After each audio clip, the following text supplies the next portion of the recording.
এই নদীতে একটা সময় যথেষ্ট মাছ মারতাম, অত্যাধিক মাছ আমরা মারতাম, সাঁতরে সাঁতরে মারতাম। কত সময় জাল নিয়ে মুর জাল নিয়ে মারতাম।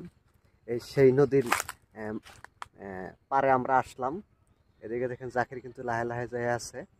তো এটা কিন্তু মানে আপনারা ভাববেন না যে এত পানি, এই জায়গার মধ্যে এত পানি, মানে আপনারা কল্পনা করতে পারবেন না। আমরা আগে বহুত আগে যখন ছোট ছিলাম তখন আমরা জাস্ট খালি আমরা পারে পারে নদীর পারে পারে দিয়ে আমরা মাছ মারতাম।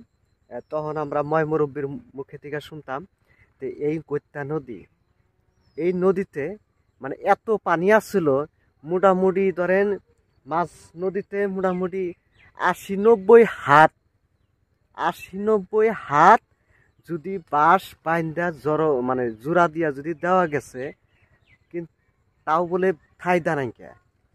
তা আমরা দেখছি ইপার উপার দুই সাইডে কিন্তু যথেষ্ট গাছগাছালি আছিল।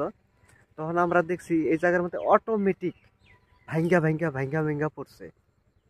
তো সেই নদীর পারে বা সেই গৈত্যা নদীর পারে আমরা আবারও আসলাম যে কিছু তথ্য নিয়ে, যে তথ্যটা আপনাদেরকে আমি বললামই। তে খুব মজার জায়গা। তে জাকির, ওই নদীর ওই জায়গায় মানে কিরম পানি আছিল? বহুত আছিল, 40-30-40-50 হাত করে পানি আছিল। মাঝে মাঝে আমরা ৮০ হাতও শুনছি, তাই না? যে আগে আমরা শুনছি যে ৮০ হাত, কোনো কোনো জায়গার মধ্যে ৯০ হাতও পানি আছিল। মানে এত পানি আছিল আর এত দাও কেমন করে হইলো, কিন্তু আমরা আজ পর্যন্ত রহস্যটা পাই নাই। কে বর্তমান শুকিয়ে গেছে, বর্তমান শুকিয়ে গেছে। একটা সময় যে সুনামি হইলো 2012-তে না কততে হইলো সুনামি, তখন কিন্তু আমরা দেখছি এই জায়গার পানি কিন্তু যথেষ্ট লড়ছে, তাই না? ঢেউ উঠছিল, একদম পুরা ঢেউ উঠছে, একদম পুরা ঢেউ।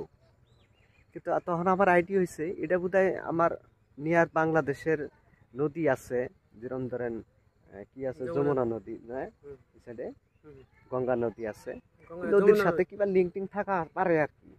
যেহেতু তলের কথা, এটা সমুদ্রের তলের কথার সাথে কিবা লিঙ্ক থাকবার পারে। তো যাই হোক, আমি এই জায়গায় আসলাম। জাকির ঝাইট পাচ্ছে, হ্যাঁ জাকির কিন্তু ঝাইট পাচ্ছে। এই জায়গার মধ্যে বাড়ি, জাকিরের বাড়ি। তা আমি মোটামুটি আসলাম। এদিকে দেখেন জাকির কিন্তু ঝাইট টানতাইছে। এই দেখেন ঝাইট কিন্তু জাকির টাইনা আছে। দেখেন কি হয় যে আমরা কি করি, একটা বড় থেকে মাছ উঠিস যাতে দেশি নাও দিয়ে নাই দিয়ে জানি খাইবার পারি। খুব মজার জায়গা, আর মাছটা খুব টেস্টি হয়। এই জায়গায় একটা বিখ্যাত মাছ আছে কি, এই ছোট ছোট চেলা মাছ, ছোট ছোট চেলা মাছ, খুব মজার মাছ। উঠছে না? উঠে নাই, একটা মাছ উঠে নাই। তো যাই হোক, এই জায়গার মধ্যে ছোট ছোট মলা মাছ আছে, কি মলা মাছ প্লাস চেলা মাছ। চেলাটা মানে খুব বড় বড় হয়, খুব বড় বড় হয়, মোটামুটি 3 ইঞ্চি 3.5 ইঞ্চি হয় না চেলা? যে চেলাটা আমরা ঘোড়া চেলা বলে কই, একদম ছিটছিটিয়া যায়, খুব টেস্টি, খুব ভাল লাগে। তা আমি মাঝে মাঝে আগে আসতাম জাল টাল নিয়ে, তো এখন আর সময় হয় না, ওই জন্য আর কি আসি না।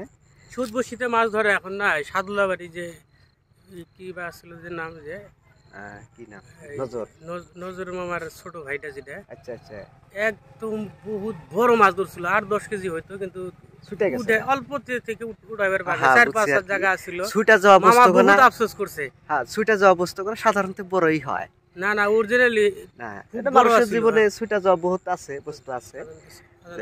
যাই হোক, ছুটা যাওয়া বস্তু গুলো সাধারণত সবসময় বড় হয়। তো ওই জন্য আর কি হবো আজকে আপনারা এই পার ওপার সবারে দেখিয়া।